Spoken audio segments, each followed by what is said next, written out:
Okay, everybody, I'm going to be showing you here how to make cool, durable, and not super bouncy Nerf targets for basically next to nothing.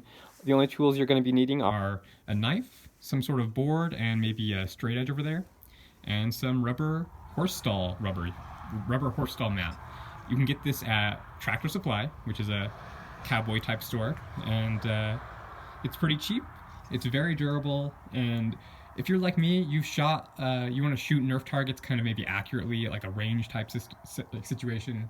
You might have watched Captain Xavier's videos, um, and that seems fun. Or you might have watched some real steel shooting videos where people have these nice, well laid out ranges with these like dark, bold targets that when they hit, it's like they get this. It's just a total shooting gallery of fun.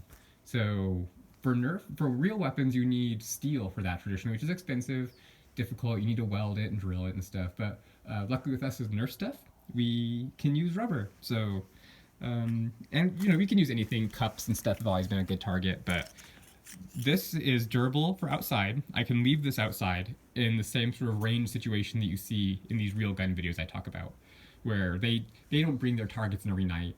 I mean, I live on a sort of a farm, so I'm gonna just leave these things out. I'm gonna build an actual shooting range that kind of is durable. So this stuff is durable in the weather. It doesn't bounce. So if I hit with a dart, the darts hit it, and because it sort of is like, see that? It sort of is, it's a rubber, so it doesn't rebound too much. So the darts hit it and they kind of just fall to the ground. This is an impact absorber.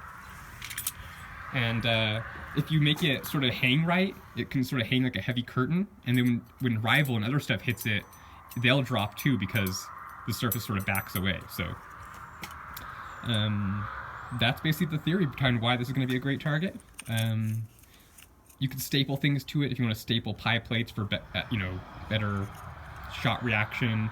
You could put paper targets on there, whatever you want to do. No, now for safety. This is going to be, and I'm not a safety Sally, but this is going to be the most dangerous tool you're ever going to use. ever. So if you are not 100% confident in your skills using this, don't try this. This is how you will hurt yourself. I have hurt myself with this thing a lot. Not this specific one, but sharp razor knives, not a joke. Like, I am telling you that for real. So, but you can use them safely. Like most dangerous things, you can do it safely if you know the secret. So, usually cutting something sticky, thick, like this, would be very difficult and dangerous with this. But there is a secret that I will show you how to do to make perfect straight cuts evenly and safely. Even if you're a very small-framed woman or a young man, I would not recommend this for children just because, like I said, you need hand strength, first of all, of a certain level, and this is just too dangerous for children. So get your parents to help you with this. If you have a dad or a mom who likes to help you with projects, this could be a good weekend project, if they're handy, or if you have an uncle that likes to do this kind of stuff. It could be a good bonding experience. So don't try and do this as a kid. Do this with an adult. Or if you're an adult, be very, very careful. Research knife safety, all that stuff before you try this. But specifically what I'm going to talk about is the technique for cutting this. So what I want to make here is sort of a miniature silhouette target, something that's going to simulate a person at like 200 yards, but I could put it at 20 yards, right? So this is going to be smaller than a human would be. We're going to use this board here as sort of like a bending surface. So when I cut this, we want to be cutting on a surface that's bending, so that way it sort of spreads the cut open, and you can follow that seam line like the Grand Canyon river action cutting a deep valley, and you cut this safely without undue force in the knife. You keep all your body parts away from the cutting area, and everyone's happy and everything is safe. So let's see, we should measure this.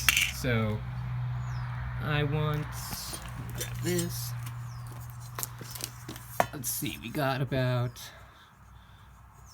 that's 10 inches there from the end. So let's then put this right here.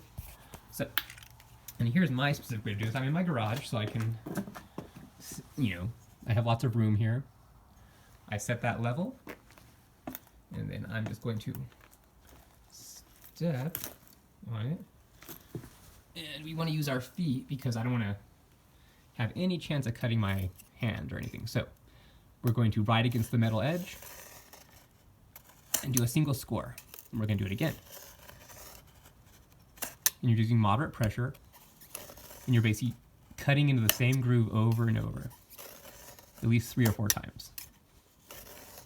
All right, now, I've done a pretty good job establishing that one. Let's put this back here, and you can see there's our line, and I can pull it onto this, and then once again, we want to keep out of the path of the cut completely. So I'm cutting, you know, between my legs, football hiker style.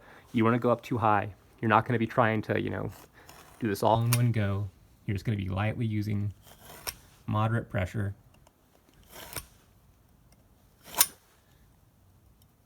There we go. And then see, it's cut through here, but not up here. So what I'm going to do is I'm going to spin around, do the same thing. Keep all of your body parts out of the line of the cut. Be mindful of what's underneath it too. If you have like your prized golden NASA record under here, you're going to be scratching it up. So out here, it's just a cement floor, and the cut is raised a little bit because of the board. So I'm not even hitting that. So you can see there, we've done a perfect cut. I was able to talk to you while doing it. That was one-handed, and like from a factory. So next step is going to be showing you how to establish the profile of a person. So let's see which one of these looks nicer to me.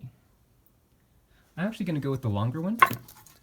So what we need to do now is we want to set up his head, or their head, whatever sort of nature of the target. It could be a genderless alien, who knows? So what we want to do is make this about the width of the target, the head. So looking at this, we have about 1, 2, 3, 4, 5. This is so hard on this ruler. 1, 2, 3, 4, 6. So 2 inches. That's easy. I think this is 2 inches. No, it's a little bit less. So let's find some piece of garbage that is 2 inches.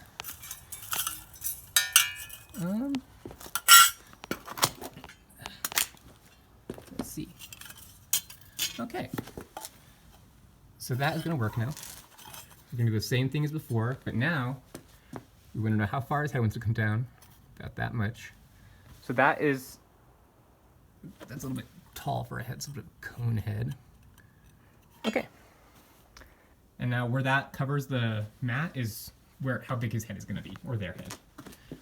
So to do this safely, I could come over here, press that down with your foot, and carefully score. You want to start right at the corner and then just go back a few times. Light pressure.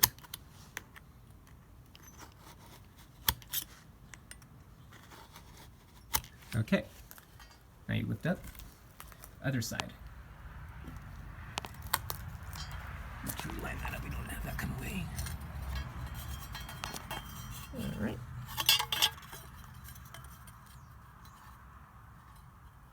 Okay. Oh. I did that one for fun. Okay, so no foot in the path. Score. Score. Okay. When we spread this, you can see where we put our cuts. So now we come back over here. All right. And you see like that, I'm spreading it with my foot. And we're just going to start here. You want to start from the same place every time and go out.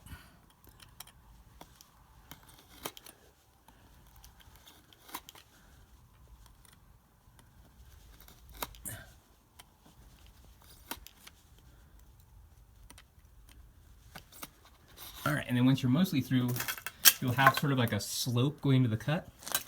You want to cut through like this. Get this in here. Perpendicular a few times. All right, see now I can get this perfectly perpendicular. That means that one's cut through. So just do that again on the other side, and I will, well, actually I'll just show you real quick. It's already gonna be a long enough video. So we wanna do that again. We have to use our other foot this time. Get that spread going. This one's a little more subtle.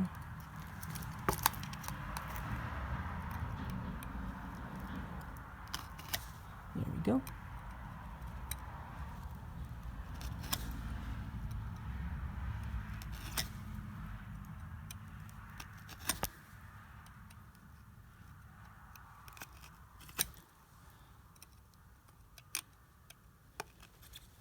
Okay. Blade hit the ground a little bit there, that's okay. Let's cut this.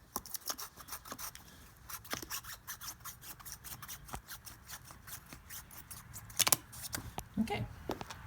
So, now we have his head established. We need to get those shoulders done. And for that, we're basically going to cut out the shape of Nevada. So, use your straight edge. Alright, get this out of the way. Okay. That looks like a good angle for a shoulder. And we're going to...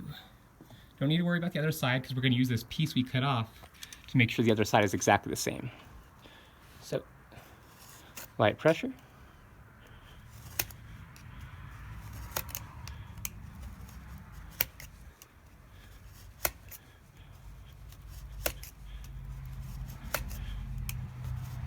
Okay. We're going to have that mostly established. The part we can come over here and step on this. Don't ever want to cut towards yourself like I was just about to do. That would be really stupid.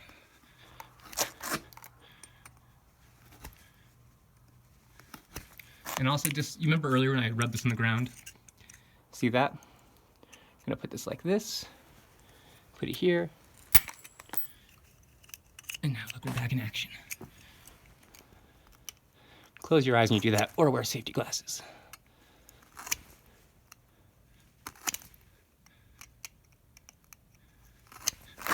Okay.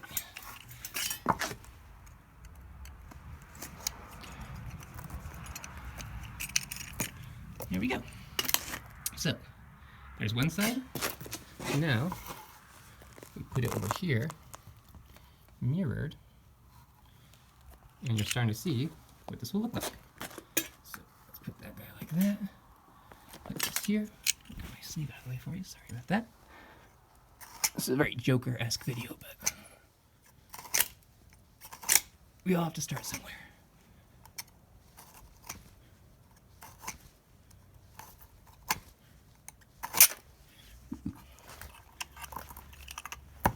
Okay, there we go.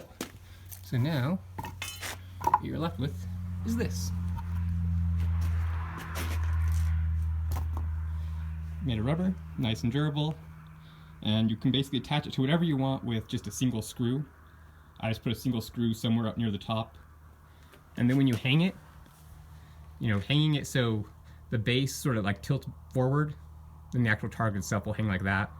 Will really help to absorb a lot of impacts, but yeah, that's how we get one of those done, and hope you learned something.